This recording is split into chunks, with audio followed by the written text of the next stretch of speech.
Hey guys, it's Alex, and we're gonna talk a bit of a different subject today because it's something I've seen. Gosh, I've seen it so often when racing season, gets hot up north and everything, and a lot of people go to the track. You see a lot of things that happen that you wonder what the hell the person was thinking. So I'm gonna give you guys a little bit of advice. Now, look, I am no professional drag racer. Obviously, I'm a nobody. I'm a fucking nobody, okay? There are guys that have been doing it way longer than me and know way more. I guess I can relay the information a little better than most. That's it. So, couple of things. For you guys that go drag racing on street tires, avoid the water box.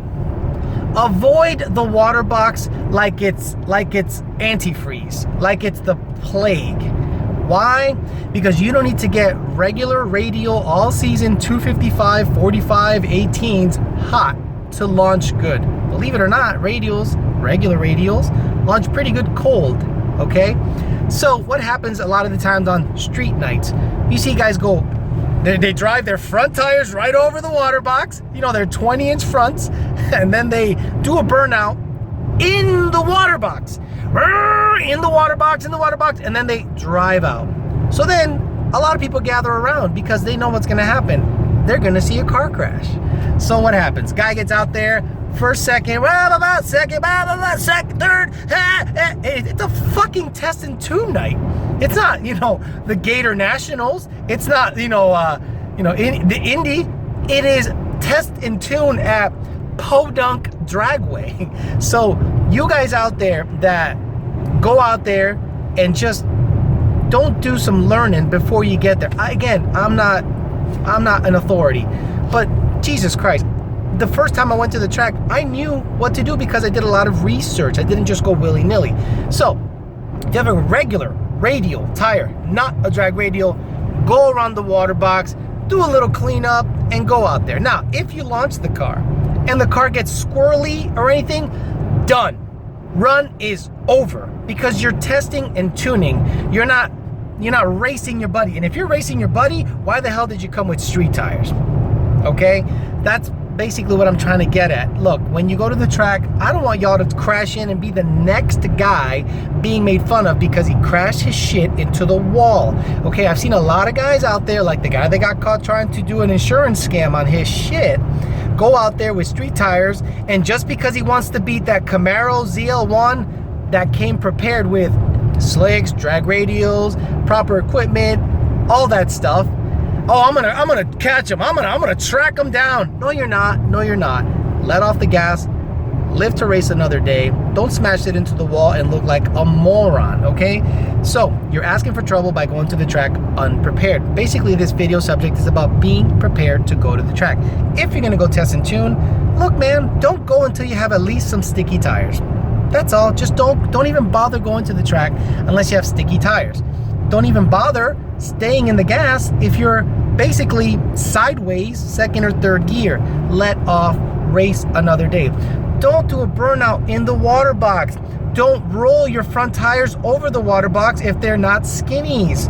Okay, you're just carrying water, and then the next guy, I can almost see it happening, especially at tracks that have very low employee count. They have maybe one guy at the starting line, a guy in an ambulance, and then a guy telling you to do the burnout. And what happens? There's a guy that shows up in a Corvette and he drives across the water box with his radials, does a shitty burnout. Now there's a track of water all the way up to the line. And what happens if the next guy is a legit racer, does his burnout, does everything correct? He probably still has water under his tires because the track official didn't check anything. He just said, fuck it, this is a street car night, who gives a shit? So a lot of you guys need to understand, go around the water box. Don't bother with the water box if you have regular street tires, and if you have big front tires, do not drive over them, please. I went to the track the other day and I saw nothing but just displays of silliness. Now, a lot of people are gonna say, well, you raced at one point and you probably did that. No, I didn't. I always had skinnies. I always had a sticky tire. I never went to the track without a sticky tire because why bother, okay? So now we're going to talk about safety equipment. Now, I know you guys have heard me talk a lot about grudge racing and how some tracks don't give a shit and don't check. And I have said, that's up to you. If you don't want to put the proper safety equipment on your car, man, that's on you. Not my problem. Now, the NHRA has changed the rules where I believe newer cars can go as close to like a 1150 or a 10.0 without really needing a cage. But now that is subject to be changed track by track.